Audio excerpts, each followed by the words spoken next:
Hi guys, welcome to my review of Birds of Prey and the... Give me a second. Birds of Prey and the Fantabulous Emancipation of one Harley Quinn. So, obviously, it's a DC movie, so there's gonna be spoilers, which is why this review will have no spoilers. It will be very hard, but there will be no spoilers. So I would discuss everything with no spoilers. This movie was definitely very enjoyable, but at the same time, there is so much potential to be better. Let me explain. The narrative structure of the movie is very much all over the place. It's a mess because you're actually getting the entire story told from the point of view of Harley Quinn. And since Harley is not all there, the film kind of... I applaud the film for editing and showing events like the psyche of Harley. That is to be commended. That is definitely a choice, I think. And you can definitely tell because there's like certain sequences they'll be like, blah, blah, blah, blah, blah. Oh, wait a minute, I didn't explain this. Let's rewind to like half an hour ago in the movie and then do more of that and then come back here. And they definitely do that. It's very clear that this is a continuation of the Harley that we saw in Suicide Squad with the feminism turned up a notch. I mean, don't get me wrong, like, I personally just very much enjoyed Margot Robbie's portrayal of Harley Quinn. But I do feel like the entire film paints men as evil and women as good in general. I think maybe there were like one female assassin that tried to kill Harley. That's pretty much it. Like everyone else that's trying to kill Harley seems to be a guy. I do think that in general, since the entire film is told from Harley's perspective and she is the main character in the film, we were misled by the title. It shouldn't be called Birds of Prey and blah blah blah blah of Harley Quinn. It should be called Harley Quinn. Oh, and Birds of Prey shows up for a few scenes. Because honestly, as much as the characters Huntress and Montoya and also Black Canary is sprinkled throughout the movie, like from beginning to end, their screen time is actually very limited. I think apart from Harley and Cassandra Cain, out of the other Birds of Prey, I think Black Canary gets a bit more screen time.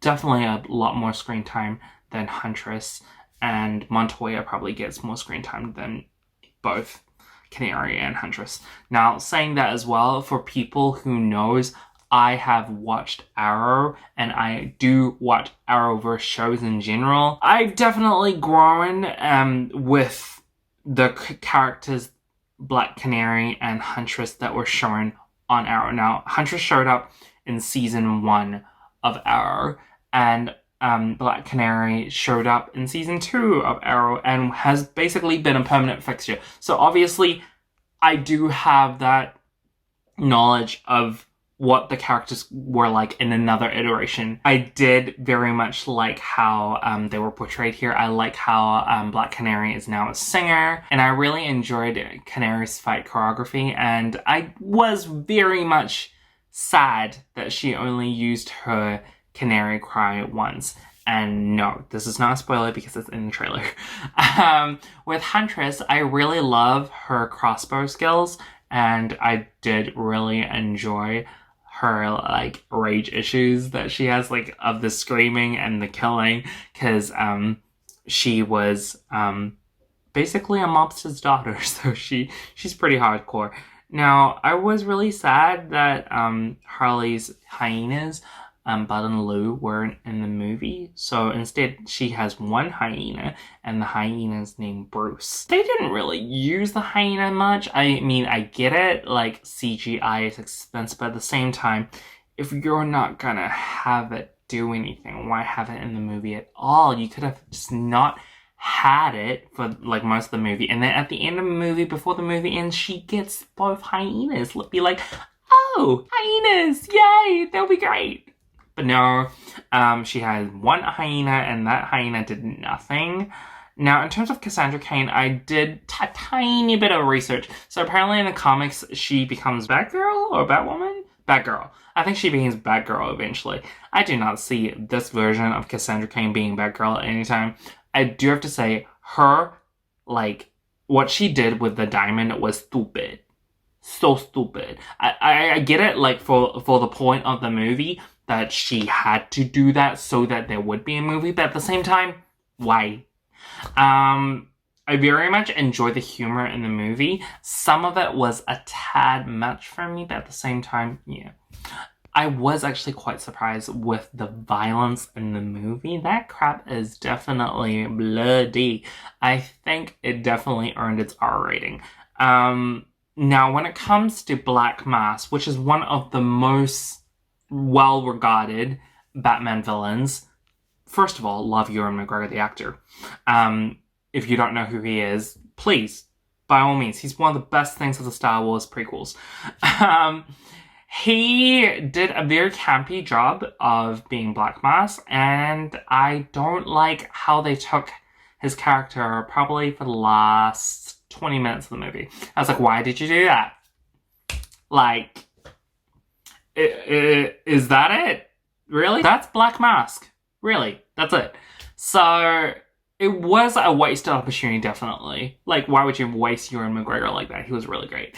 What Victor says, I did watch some Gotham, so I do know a tiny bit about Victor Sass as well. Very creepy. I definitely think he was very intimidating and scary, and I think Chris Messina did a very good job in portraying him. Now, with last but not least, Montoya, she was also a character in Gotham. She became the butt of a lot of jokes when it came to her lines and how it sounded like an 80s cop movie, and I thought that was hilarious. I did find that, thank goodness, there's actually a character in this movie that's not an anti-hero, that's actually a hero, because everyone else is kind of like Harley is kind of insane, and she's just like, oh, well, kid, so I guess kid. And Huntress doesn't even come into the fold until very later on, so she's just like, oh, I guess I'm stuck with you guys. And Black Canary, well, you know you're working for, like, a criminal, right? Like, come on. So I think Montoya was really the only one that had the moral high ground. The music in the movie, I would say, was definitely very, very catchy. I did notice that a lot of the music and some of the music in the movie, the music cues that aren't in the soundtrack, like, that was released, that actually, they used at least 2 songs. I noticed 2 songs that the 2000s Charlie's Angels movie used. And then I watched an interview where Margot Robbie was saying that she was like, oh, we haven't had, like, a female-empowered movie since, like, the 2000s Charlie's Angels. I'm like, great. Good that you got inspired from them, but actually taking the, like, 2 pieces of exact music from Charlie's Angels 2000, I'm just saying, you could be a little bit original about that. Overall, definitely worth it, in terms of an enjoyable movie. Would I say it's on the level of other DC movies? It's an improvement over Suicide Squad. It is definitely not as epic as Justice League. I did think it was funnier than a lot of other DC movies' humor. So I guess it's just a fun time, depending on the type of fun you're looking for, because this is an R-rated movie and it's definitely not for kids. Either way, I think I'm probably buy it one day. Add it to my collection. Definitely not a bad time spent, but so much more potential. Like, so much more. Maybe I'll make a spoiler review talking about the wasted potential. Anywho, that is my review of Birds of Prey and then as Harley Quinn. If you enjoyed it, this mess of a review, which is like the mess of the movie that this is, please give it a big thumbs up. And if you want to see more, don't forget to subscribe to see more. Until next time, bye guys! Thank you so much for watching. So you can check out some more videos right now, right there, right There, do you see them? Also, if you haven't subscribed already, make sure you click the subscribe button and turn on the notification bell so you won't miss a single video. Bye!